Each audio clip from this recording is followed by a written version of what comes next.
Pagsulti ayaw hilom, pagkabana ayaw pagluom. Imbitado ka kada hapon sa binayluay nga gawasnon sa panahom sa kilom-kilom. Malipayong kilom-kilom Subo, Kabisaya ug Mindanao. Kumusta man mo karong hapuna? Tinaw kaayo perting hayaga sa among dayong kilom-kilom diri sa Bukirang Barangay sa Kasili sa Konsolasyon sa Amihanang Subo, pero dunay duha ka low pressure areas nga naghulga sa atong kahimtang sa panahon dinhi sa Kabisayan. Doon natay latest weather forecast karong taud-taud. Akong gituyo nga wa ko mangurtina diri sa akong background aron inyo makit-an ang inanay nga pagtikyop sa kangitngit sa akong luyo. Mao na ang among dagway sa kilom-kilom diri sa Bukirang Barangay sa Kasili sa Konsolasyon. Hayag paning higayuna pero mag-anam na og kangiob karong taud-taud. Ang maayong balita akong ikaplangat niyo karong hapon, perting gamaya sa itong bag-o mga kaso sa COVID-19. Doon na tayo update sa pagpamakuna. Doon na tayo update sa kabalaka sa mga siyentipiko sa ilang giingong mga anak o mga apo aning Delta variant. Dili day anak. Kay kining Delta, anak man sa original nga kagaw, sumurag apo. Sa Delta, ang ilang gikabalakan nga kining Delta variant nga mo na dominar sa tibok kalibutan, mga puni og mas bangis pa, mas manakod o mas makamatay pa. Muna ilang gipanid, ando na sila suspect nga mas bagis nga apo sa Delta na nikatap na karon sa Britanya, sa Estados Unidos o sa ubang kanasuran sa kalibutan. Atong subayon ang ilang pakisusi. Karon sang hapuna doon natay update mahitungod sa face-to-face classes. Ingon man mga lagda sa Commission on Elections ilang pangandam sumaabot nga piniliay o pila mangyod ka withdrawals o substitutions nga nahitabo sa katapusang last day sa pag puli-pulihay sa mga sertifiko di kandidatura hangtod alas 5 sa hapon kagahapong adlaw.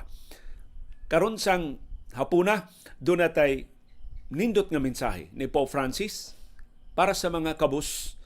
Mato ni Pope Francis, human sa taas uyamot nga panahon sa pagbungol-bungol sa ilang tingog, panahon na nga paminawon ang mga kabus.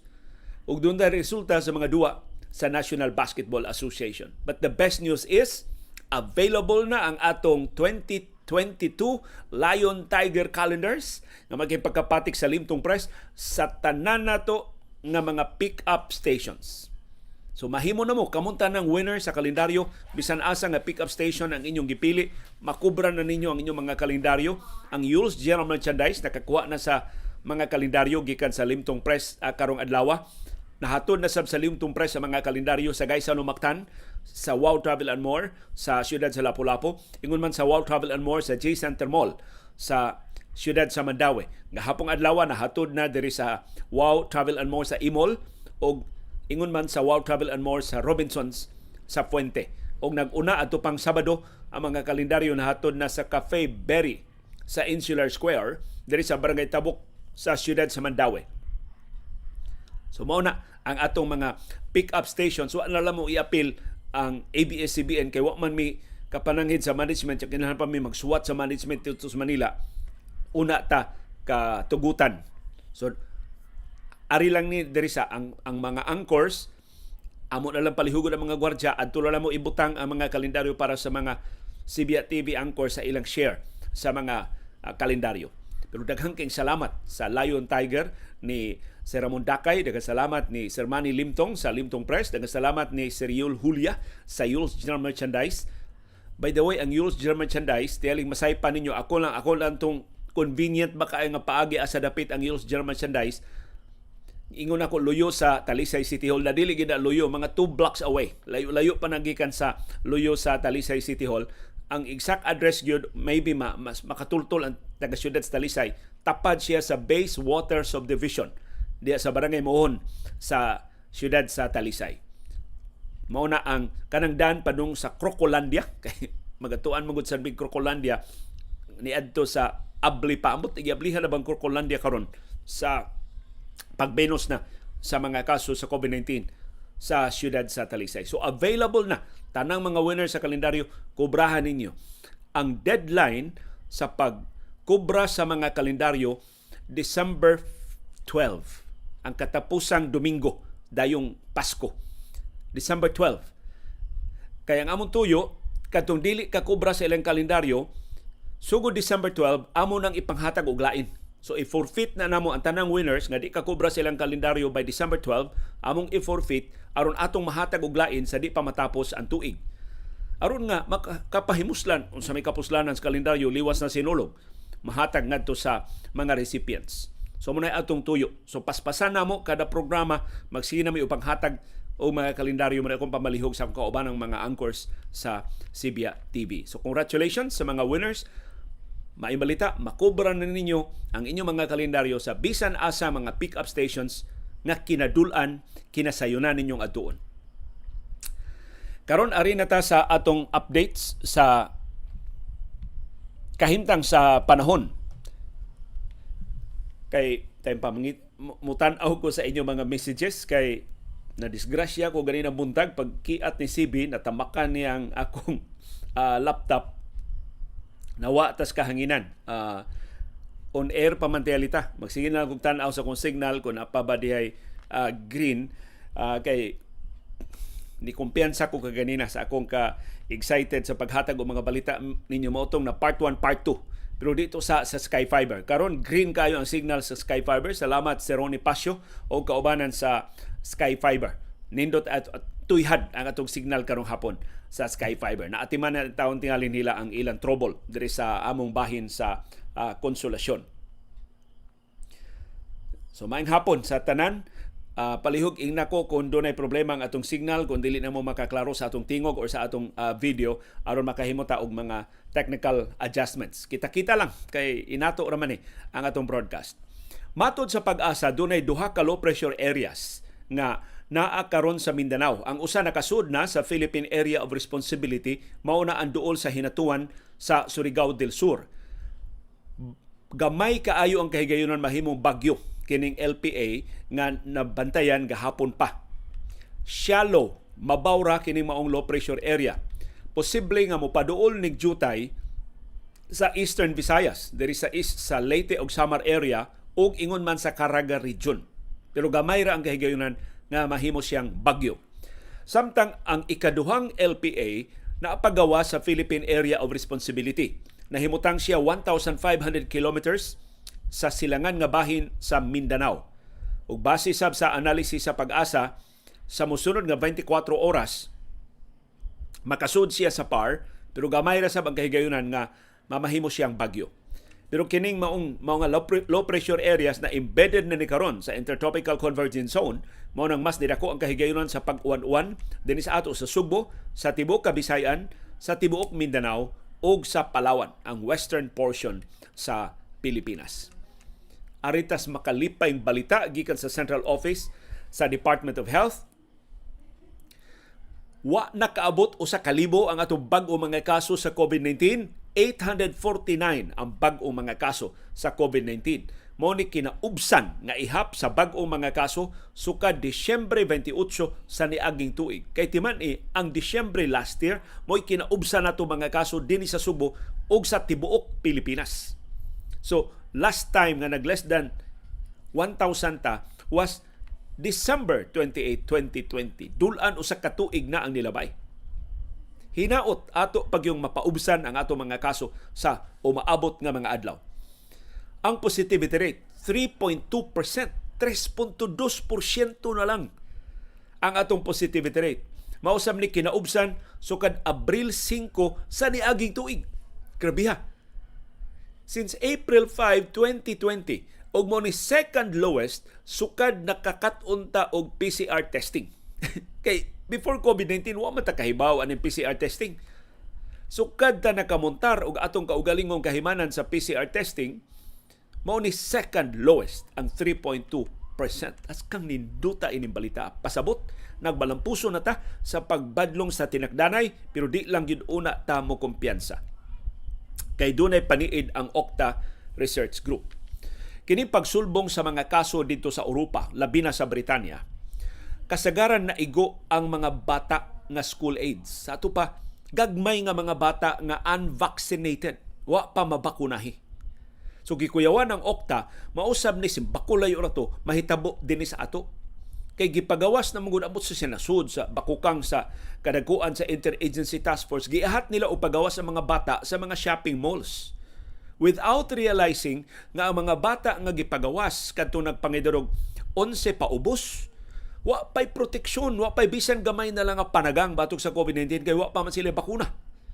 So karon gi-withdraw, gibakwi na sab, naghuna-huna na sab ang IATF, ang Metro Manila ug ang mga mayor sa ubang bahin sa Pilipinas. Did-an na sab ang mga bata nga 11 anyos paubos sa pag-adto sa mga shopping malls. Makagawa sabay pero di lang ngadto sa mga tao nga daghang, di lang sa mga lugar nga daghang tao sama sa shopping malls.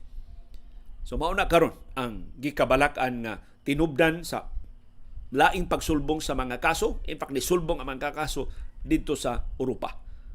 Tungod ana nga ni kumpiyansa sila, wa naman sagud sila face masking dito. At least kita din sa ato ang atong gitangtang ang face shields ra. Dito sa ila wa nagi face masking, wa nagi physical distancing.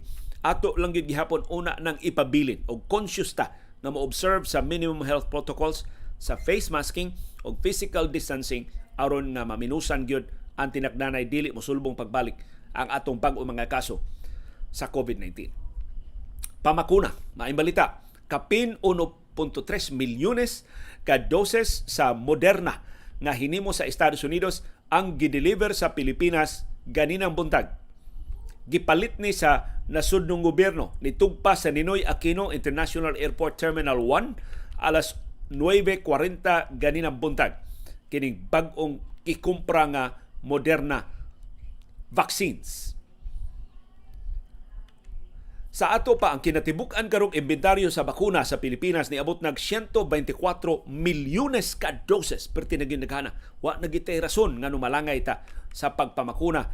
Maghunong-hunong ta sa pagpamakuna batok sa COVID-19. Karon ari na ta sa Delta variant. Napamatud-an sa mga siyentipiko ang Delta variant maunay ni dominar sa tinakdanay sa tibuok kalibutan.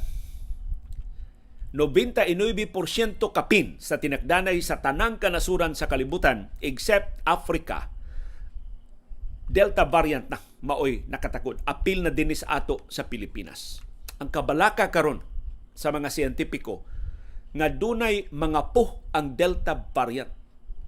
Nga duna na sa mutation ang Delta variant nga mahimong mas bagis pa, mas bangis pa, mas pintas pa kaysa iyang gigikanan nga mao ang Delta.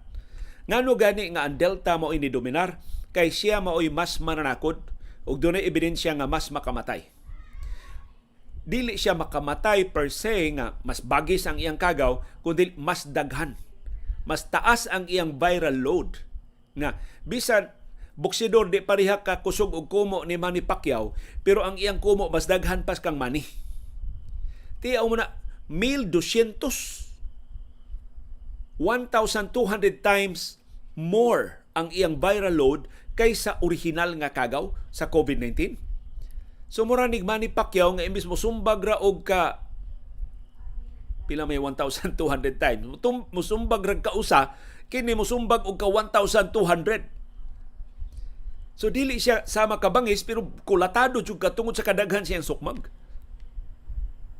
Ang nakapait kay bisan kun duna kay bakuna, nakaplagan nga ang Delta pariha ang viral load nga musud sa imong ilong. Kay kasagaran ko sa transmission musud man sa ilong, man importante gid kayo ang atong face masking. Ang bintaha ra sa dunay bakuna kay bisan og pariha ra ang viral load nga musud sa ilong, fully vaccinated ka or unvaccinated ka, pero after a few days ang viral load sa fully vaccinated mawa. Ang unvaccinated ang magpabilin pila ka adlaw. Ang taas kayo nga viral load, so mas mananakod siya. Dako jud kay bintaha ang pagpamakuna bisan sa Delta variant. So doon na nakaroy gidudahan, gikahadlukan actually ang mga siyentipiko nga kandidato pagkaapo sa Delta variant. Una ning nabantayan dito sa Britanya, nikatap na sa Estados Unidos o sa ubang kanasuran sa kalibutan. Wa pa sila klaro nga mga ebidensya apan doon na mga timaan nga kining maong Delta variant maka-evade sa bakuna, makalikay sa bakuna, ug mas deadly ug mas transmissible. So iya pag yung gidugangan ang abilidad sa Delta variant. Mas paspas siya nga manakod, mas makamatay pagid siya kaysa Delta variant. Although wa pay klaro, wa pay dugang nga mga detalye ang ang World Health Organization. Pero ang Delta karon makes up 99.5% of all genomic sequences reported to public databases. So tanang kanasuran sa kalibutan, mo report man ni sila sa database nga public, accessible to all nations. Pagkumparar nila, 99.5% sa tanang tinakdanay, sa tanang kanasuran sa kalibutan, except Africa. Hinay kayo ang Delta nagkatap dito sa Africa. Delta na. Iyang gi-outcompete, iyang na, tungkol sa kapaspasyente na inaapsa niya ang uban nga mga kagaw. Plus makamatay. Plus grabe ang iyang viral load. Muna nga, ang kandidato nga posibleng Delta grandchild, ilang gitawag nga apo sa Delta, mao ning ginganlan pa karon nga AY.4.2. Tuan ni karon nagdaghan kay sa United Kingdom, roughly 10% sa sequence virus samples sa Britanya AY.4.2. Nikatap na ni dito sa Estados Unidos. Ang ilang gikabalakan kining AY.4.2 dunay duha ka dugang mutations sa iyang spike protein nga mao'y gamiton sa kagaw sa pagsud sa atong lawas. Matod sa mga siyentipiko, ila pang gitun-an kung kining dugang mutations sa spike protein muhatag ba nining maong kagaw og katakos paglikay, paglapos sa bakuna o pagkahimong mas mananakod o pagkahimong nga mas makamatay kaysa iyang ginikanan nga Delta variant. Pero ang sulti sa mga siyentipiko, kining atong mga bakuna karon, Pfizer, Moderna, AstraZeneca, Sinovac, Sinopharm, Sputnik V, dunay kuwang. Ang bakuna ginunta mo prevent, mo protect nato gikan sa kagaw. But apparently, kini tanang bakuna nga naimbento nga namugna karon, dili takos nga manalipod nato gikan sa kagaw, matakdan man gihapon ta. So maniauhag ang mga siyentipiko, di ta mohunong sa pagtuon, mangita pagyud-ta og bag-ong henerasyon sa mga bakuna nga mohatag na gyud nato og proteksyon. Na di na ta mag-face mask, di na ta mag-physical distancing, mobalik na kita sa atong naandan nga mga gibuhaton, nya di na ta magtinakdanay. Mao nay damgo, sunod nga hugna sa atong damgo batok sa COVID-19. Ni ay report ang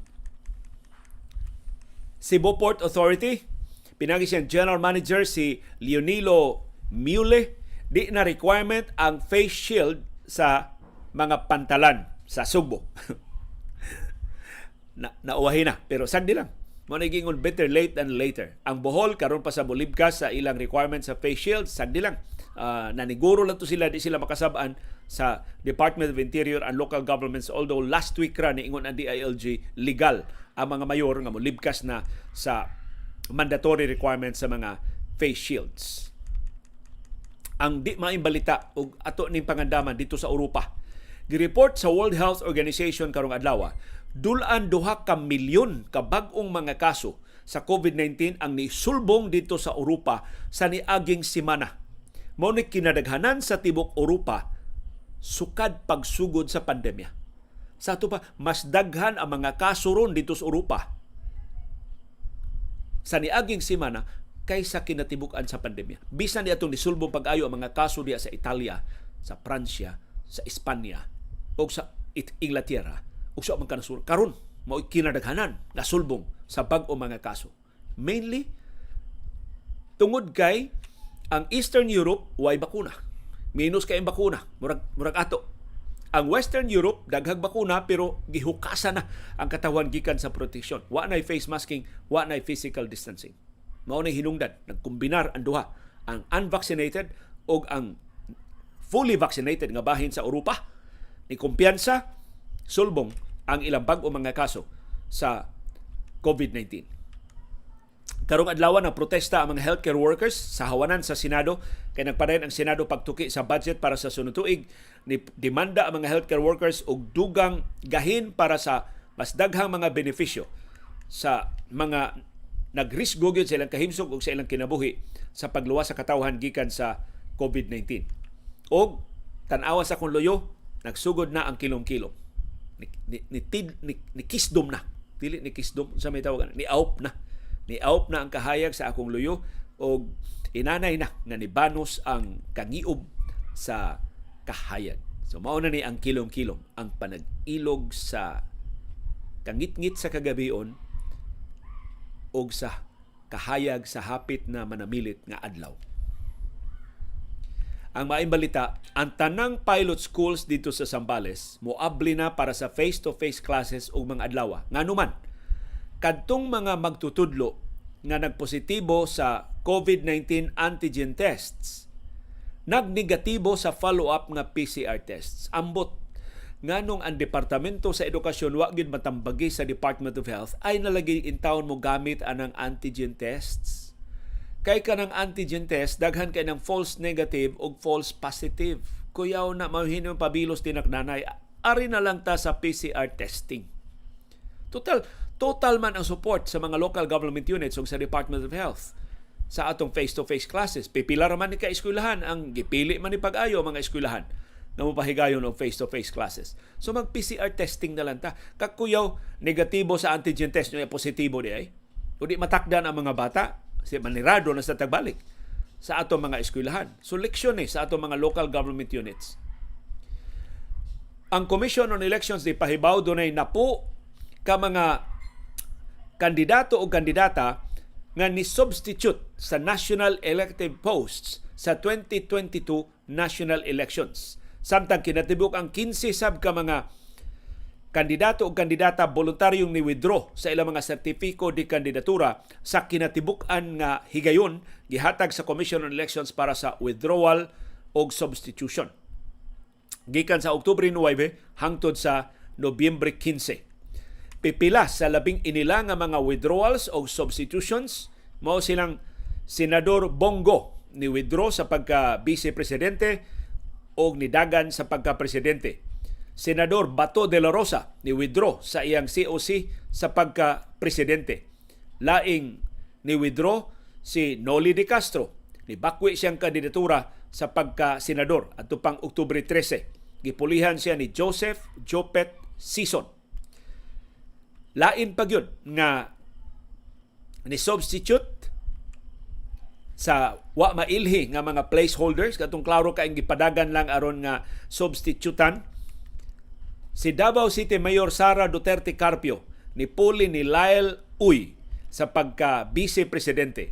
Si Presidente Rodrigo Duterte ni puli ni Lizelle Visorde sa pagka senador. Si Retired General Antonio Parlade Jr. ni puli ni Antonio Valdez sa iyang kandidatura pagka-presidente.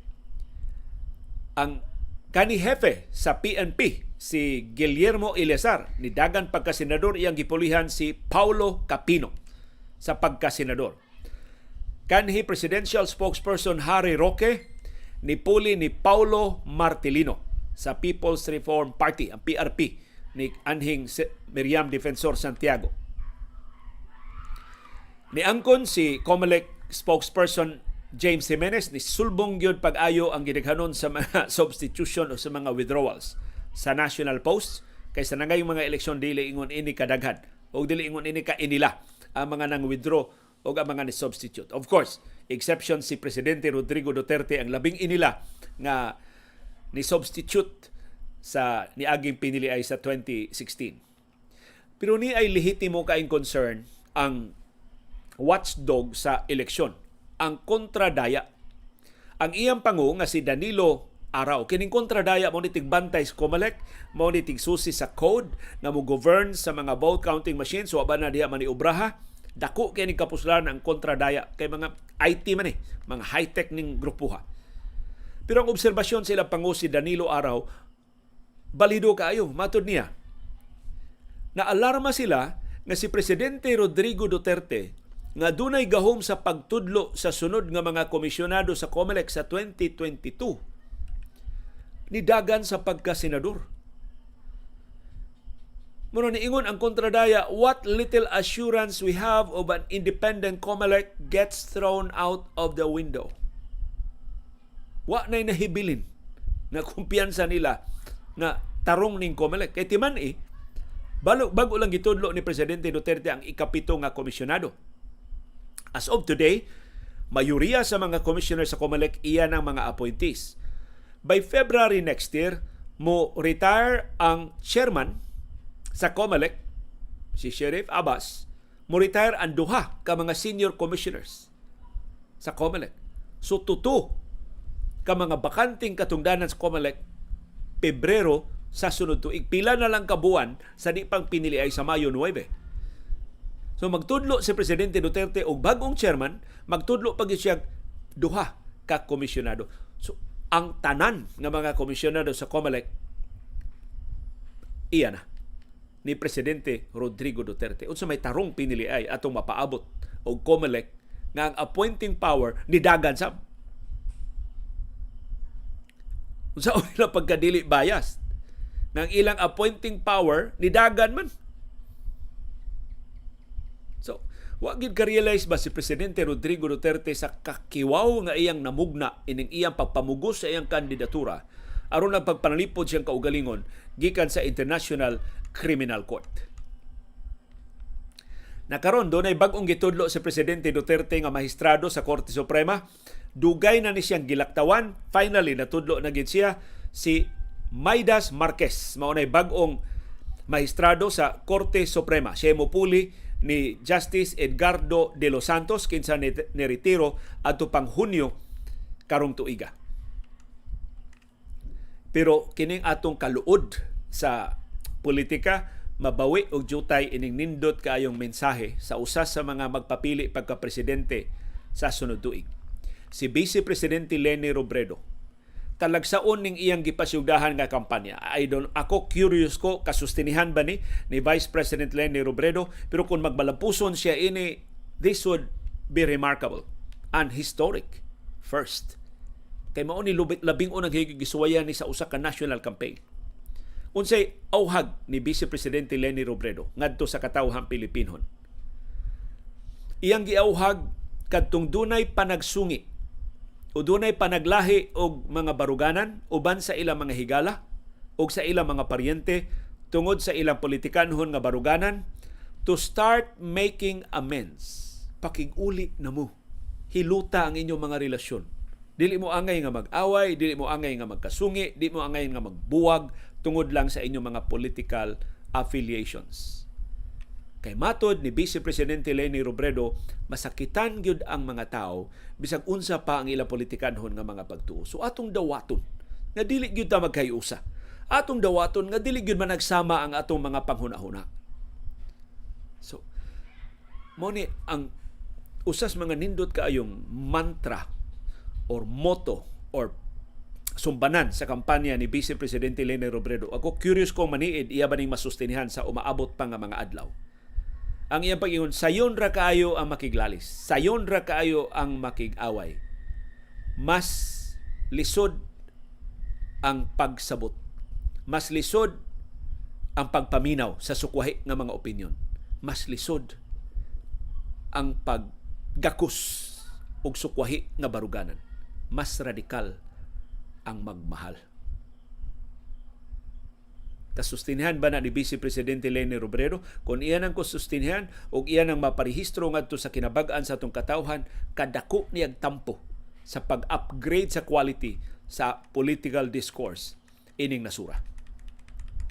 Mas ngilngig ni mensahe ni Pope Francis. Matod ni Pope Francis, sa kinadugayan na nga panahon,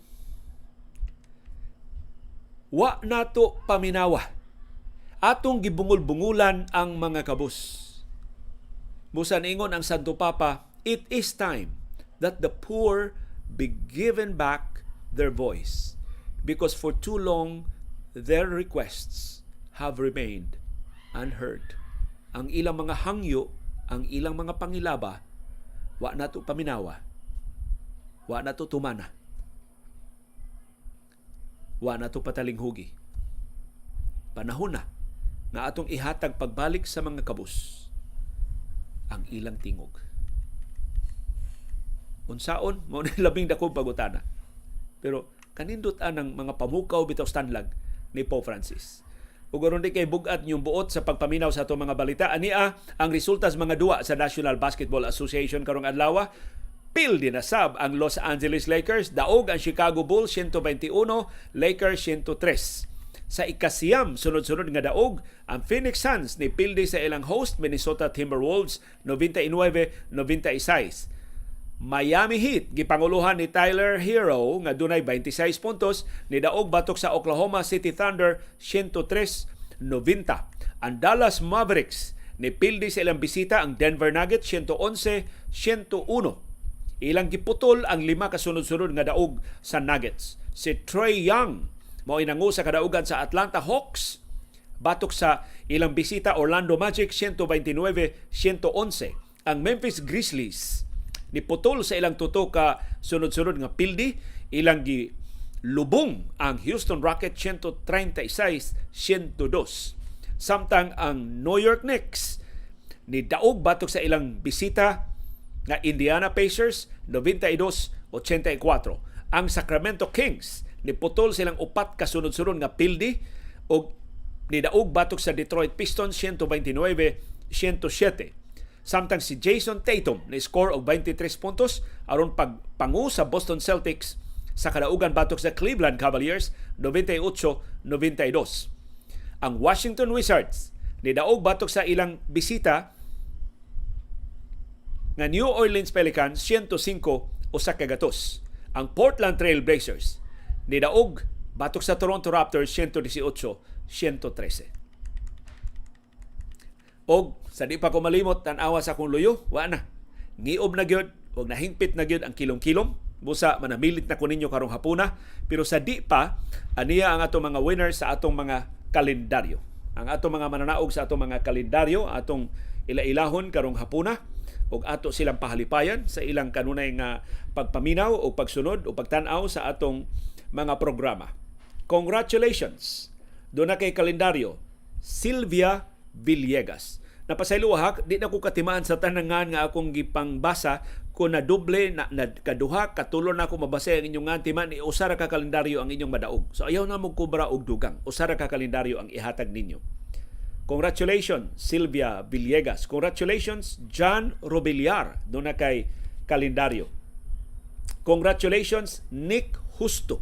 Doon na kay kalendaryo. Congratulations, Mamo Agbo. Doon na kay kalendaryo. Congratulations, Rebecca Go Monares. Doon na sad kay kalendaryo. 2022 Lion Tiger Calendar. May kayong pagkapatik sa Limtong Press. Congratulations ni Leo Divinagracia. Akong sangay, nakadaog og kalendaryo karong hapuna. Congratulations ni Nilda Gultiano. Nakadaog ka og 2022 Lion Tiger Calendar. Congratulations sab ni Delia Gabonada. Nakadaog sa ka og kalendaryo. Na kaming mga CBA TV anchors nakadesider mi nga di na lang mi mag sabot bitaw nga kining nakadaog sa usa ka programa dili padag-on sa pikas nga programa, kami mosalig na lang sa inyong kaligdong. Amo lang ihatag ang listahan sa tanang winners ngadto sa atong mga pick-up stations. Unya mo reflect na lang dito na kubra nakadaog na ning ngana. So kung madoble og balibaran na mo, ma'am, nakakubra naman ka. Nakakubra na ka sa balita sa alas 7. So di na ka mahimo mo kubra sa imong nadaog sa palagdas. So anisay na lang sa ta. Ang atutuyuan ni mas daghan ang makadawat ining limitado nato nga mga 2022 Lion Tiger calendars. Talagsaon ni mga kalendaryuha kay labihan ka dagko, labihan ka sayon sa mata. Makatabang kaayo sa apagiya nato sa atong mga kalihukan, sa atong mga plano, kasuwatan nato sa atong mga appointments sa tibok tuig sa bagong tuig 2022. Daghang salamat sa inyong padayon nga interes, sa inyong padayon nga pagsabot sa labing mahinungdanong nga mga panghitabo sa atong palibot. Labaw sa tanan, daghang salamat sa inyong paggahin og panahon paggastong kwarta pagpalit og internet data aron lang makaapil ni ining kabus og dili takos nga panahon sa kilom-kilom.